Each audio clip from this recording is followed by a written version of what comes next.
नमस्कार, स्वागत है आप सभी का। आप देख रहे हैं इंडिया न्यूज हरियाणा। मैं हूं आपके साथ जया मिश्रा। चलिए नजर डालते हैं फटाफट खबरों पर। हरियाणा के पड़ोसी राज्य राजस्थान में सियासी उठापटक तेज हो चुकी है। मुख्यमंत्री डिप्टी सीएम के विवाद में गहलोत सरकार की कुर्सी खतरे में आ चुकी है। डिप्टी सीएम सचिन पायलट ने सरकार के अल्पमत में होने की घोषणा की है। डिप्टी सीएम सचिन पायलट लंबे समय से सरकार में तवज्जो न मिलने को लेकर नाराज चल रहे हैं और ऐसे में पायलट ने बगावती तेवर दिखाते हुए निर्दलीय विधायकों समेत 30 से ज्यादा विधायकों का समर्थन खुद के पास होने का दावा किया।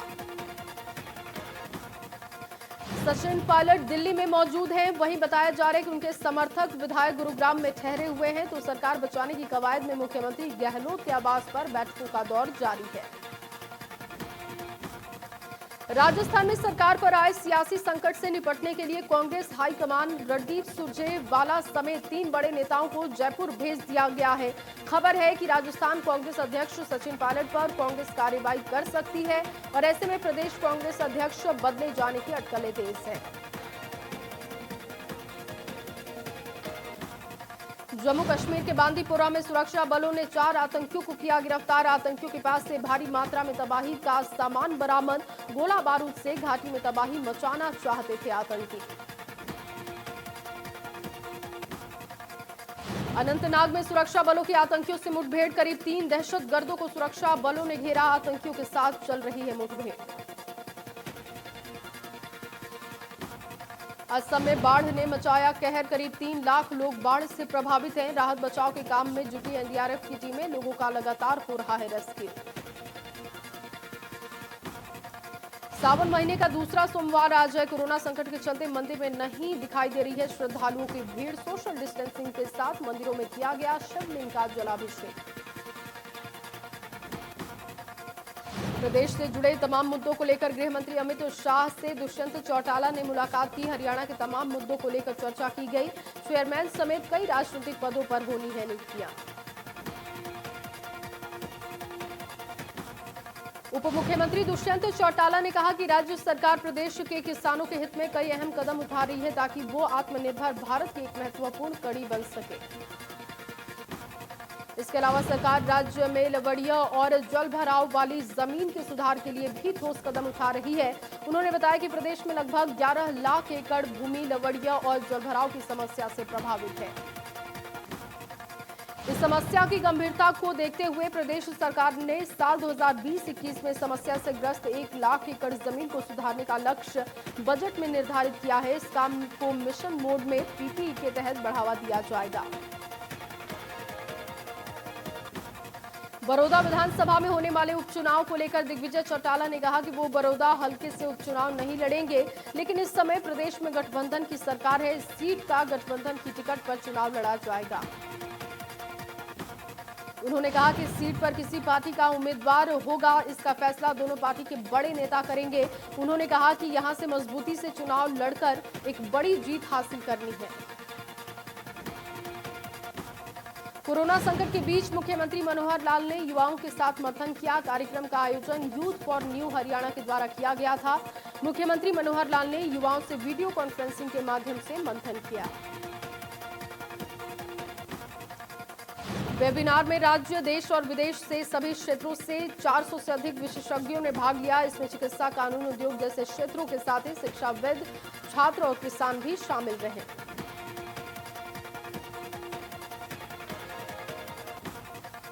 मुख्यमंत्री मनोहर लाल ने युवाओं से आह्वान किया है कि वो कोविड-19 महामारी के कारण अनिश्चितताओं को अपने जीवन में उत्साह और जोश पर हावी ना होने दें।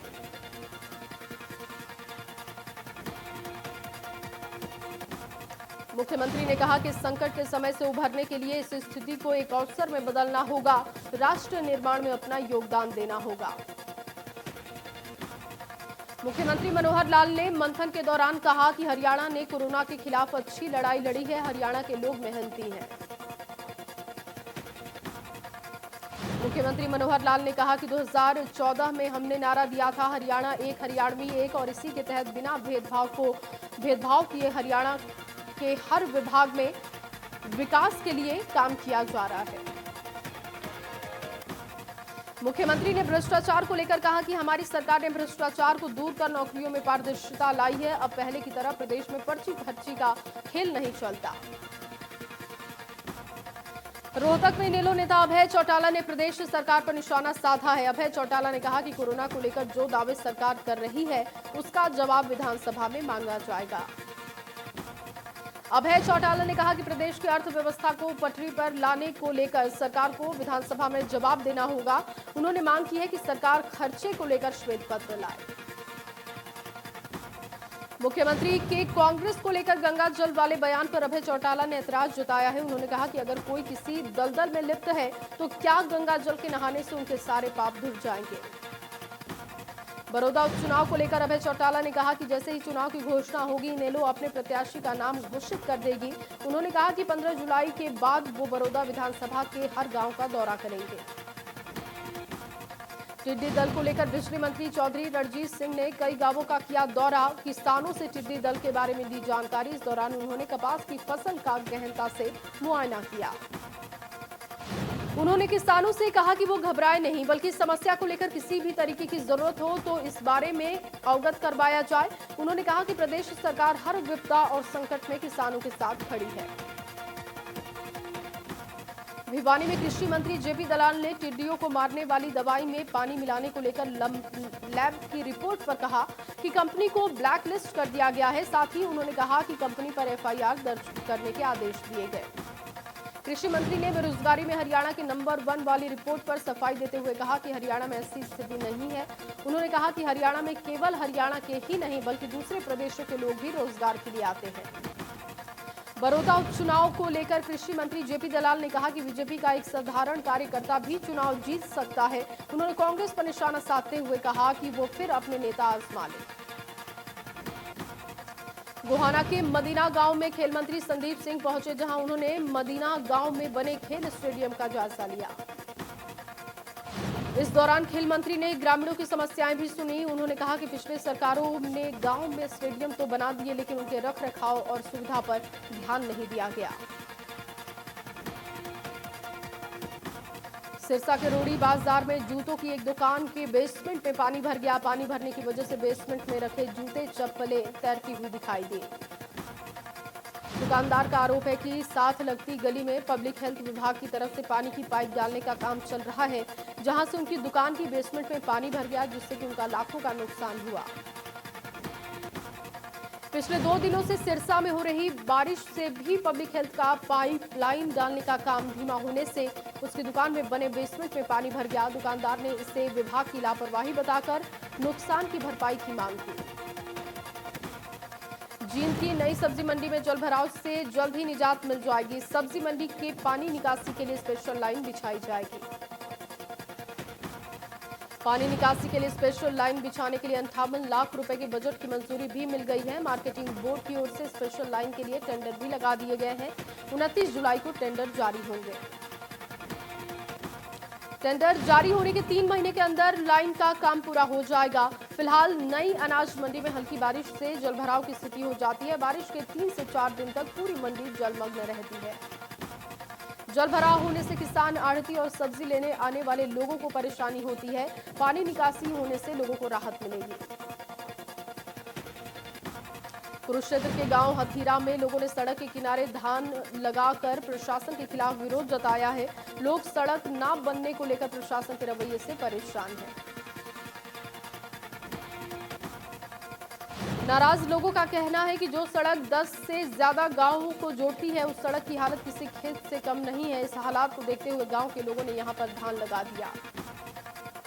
लोगों का कहना है कि जब दर्जनों बार प्रशासन और सरकार से आग्रह किया गया तो कोई सुनवाई नहीं हुई। उनका मकसद सरकार की जमीन पर कब्जा करना नहीं है, लेकिन सरकार सड़क बनाने को लेकर ध्यान दे।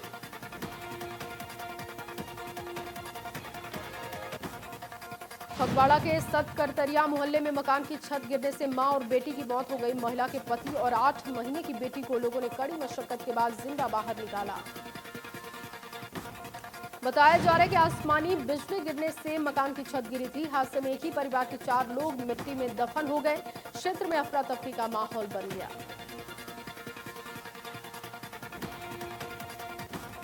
कुरुक्षेत्र के शाहबाद उपमंडल में घर पर एक पेड़ गिर गया। हादसे में लोग बाल बाल बचे हैं, लेकिन घर पर कई दरारें आ गई हैं।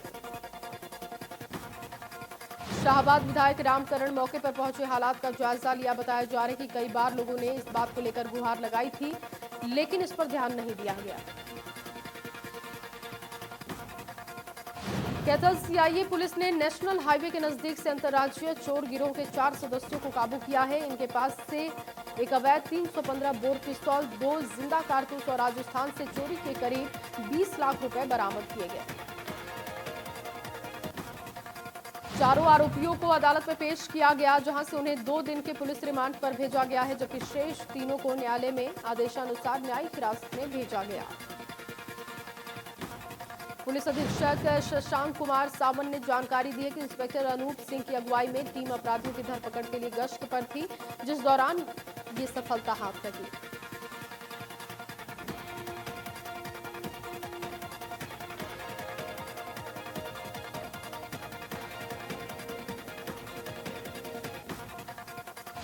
यमुनानगर के बुढ़िया रोड पर ट्रक ने कार को टक्कर मार दी। टक्कर इतनी जबरदस्त थी कि कार के परखच्चे उड़ गए। हादसे में कार सवार 2 युवकों की मौके पर ही मौत हो गई। बताया जा रहा है कि कार में कांग्रेस नेता का बेटा और उनका भांजा सवार था। दोनों किसी काम से जगाधरी आए थे और वापस जाने के दौरान ये हादसा हुआ।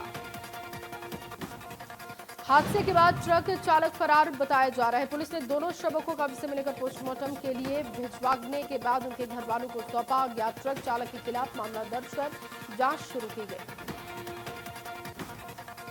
हांसी में पीसीआर के नीचे आने से एक शख्स की मौत हो गई। जींद बाईपास के पास पीसीआर के नीचे आने से गगन खेड़ी के युवक रविंद्र की मौत हो गई। पूरी घटना सीसीटीवी में कैद। मृतक के परिजनों ने पुलिस पर हत्या का आरोप लगाया है। शव को लघु सचिवालय के बाहर रखकर पुलिस कर्मियों को सस्पेंड करने की मांग की गई। कुरुक्षेत्र में गुरुद्वारा साहिब पातशाही छठी के मैनेजर अमरेंद्र सिंह ने कहा कि गुरुद्वारे में कार्यक्रम के आयोजन को लेकर अफवाह फैलाई जा रही है। उन्होंने कहा कि गुरुद्वारा प्रबंधक कमेटी का ऐसा किसी कार्यक्रम से कोई लेना देना नहीं।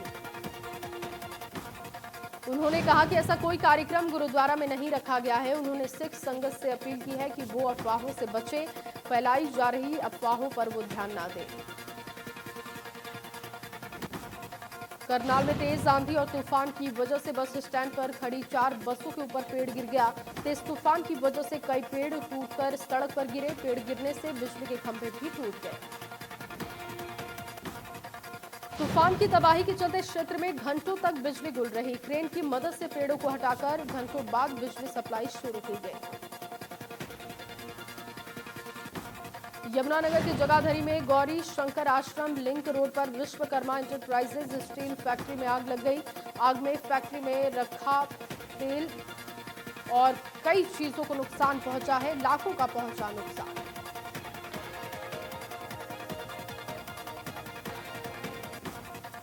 पलवल के दिघौट गांव में सरकारी स्कूल का नाम शहीद आशीष तंवर के नाम पर किया गया है।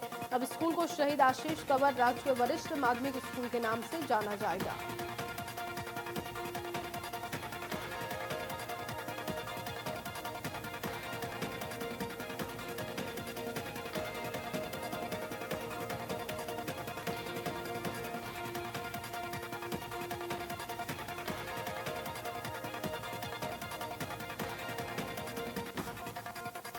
बता दें कि आशीष तंवर वायुसेना में फ्लाइट लेफ्टिनेंट थे। 2 जून 2019 को अरुणाचल प्रदेश के सियांग में भारतीय वायुसेना के एक फ्लाइट क्रैश होने में हादसे का शिकार हुए थे।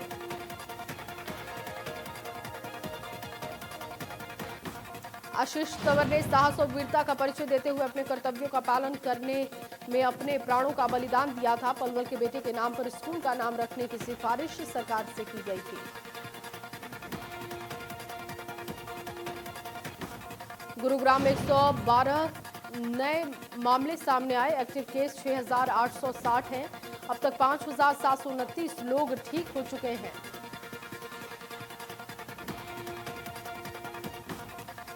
फरीदाबाद में 222 नए मामले सामने आए हैं। एक्टिव केस 5,420 हैं। अब तक 4,387 लोग ठीक हो चुके हैं। कोरोना से अब तक 101 लोगों की मौत हो चुकी है। सोनीपत में 101 नए मामले सामने आए हैं। एक्टिव केस 1989 है। अब तक 1265 लोग स्वस्थ हो चुके हैं। कोरोना से अब तक 24 लोगों की जान जा चुकी है। रोहतक में 26 नए मामले सामने आए हैं। एक्टिव केस 925 है और अब तक 583 लोग स्वस्थ हो चुके हैं। 12 लोगों की मौत हो चुकी है। भिवानी में 12 नए मामले सामने आए हैं। एक्टिव केस 645 है। अब तक 470 लोग स्वस्थ हुए। 4 लोगों की जा चुकी है जान। करनाल में 25 नए मामले सामने आए हैं। एक्टिव केस 519 है। अब तक 354 लोग स्वस्थ हो चुके हैं। कोरोना से अब तक 8 लोगों की हो चुकी है मौत। अंबाला में 12 नए मामले सामने आए हैं। एक्टिव केस 507 है। अब तक 398 लोग स्वस्थ हो चुके हैं। 6 लोगों की जा चुकी है जान। तो वहीं कोरोना महामारी के बीच महेंद्रगढ़, चरखी दादरी, जींद और रेवाड़ी में कोरोना का एक भी मरीज सामने नहीं आया। रोहतक जिले में एक दिन में कोरोना के 38 नए मामले सामने आए हैं। जिले में कुल 961 कोरोना संक्रमित मरीज हैं। 15 लोगों की मौत हो चुकी है। हरियाणा हेल्थ और मेडिकल एजुकेशन के 2 कर्मचारियों समेत पंचकुला में कोरोना के 4 नए मामले सामने आए हैं। सभी मरीजों को स्वास्थ्य विभाग में आइसोलेट किया गया। मरीजों के कांटेक्ट में आने वाले लोगों को ट्रेस करने का हो रहा है काम। पलवल जिले में कोरोना के 30 नए मामले सामने आए हैं। जिले में मरीजों का आंकड़ा 508 पहुंच चुका है। 134 कोरोना मरीजों का इलाज चल रहा है। 3 मरीजों की कोरोना से मौत हो चुकी है।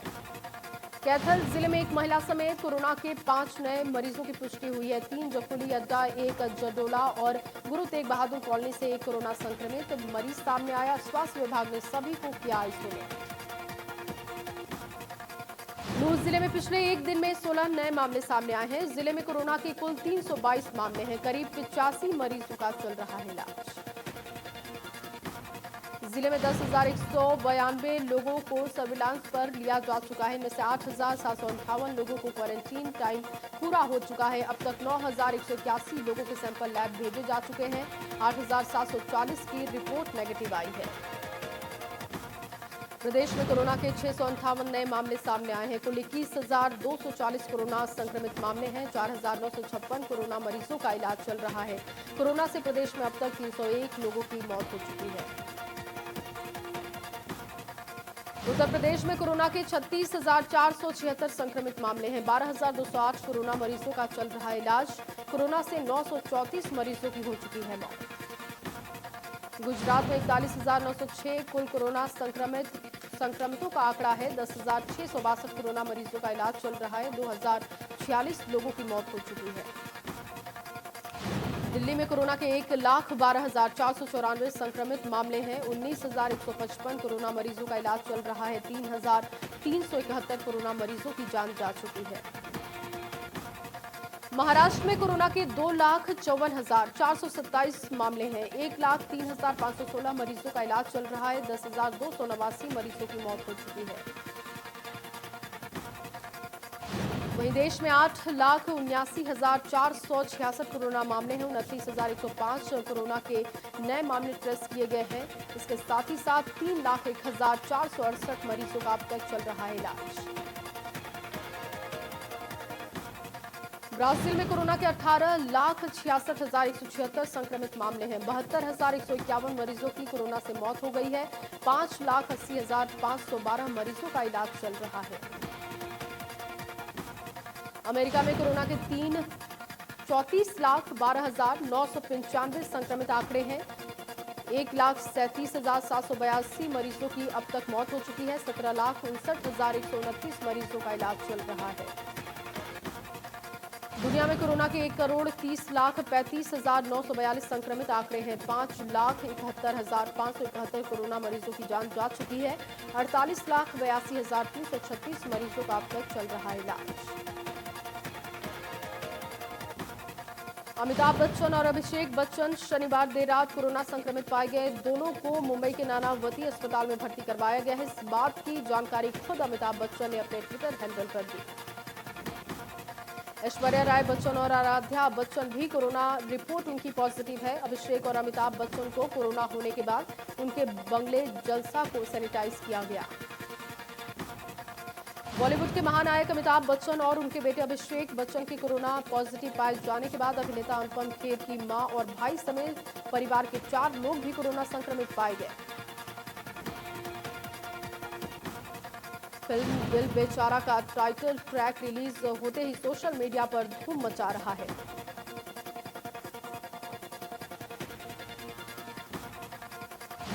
फिल्म ए सूटेबल बॉय का टीजर रिलीज हो गया है। फिल्म में ईशान खट्टर, तान्या मानिकतला और तब्बू, रसिका दुग्गल, राम कपूर और इसके साथ ही कई एक्टर नजर आएंगे। एवलिन शर्मा रविवार को अपना 34वां बर्थडे सेलिब्रेट उन्होंने किया। एवलिन ने Bollywood debut film from Sydney the love में काम किया है। इसके साथ ही साथ जवानी है दीवानी में भी नजर आई है।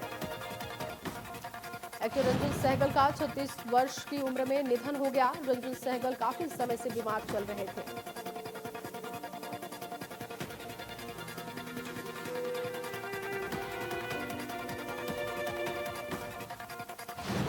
टीवी शो तारक मेहता का उल्टा चश्मा के शो की 115 दिनों के बाद शूटिंग शुरू हो चुकी है। जल्द ही दर्शक टीवी पर अपने फेवरेट शो को देख पाएंगे।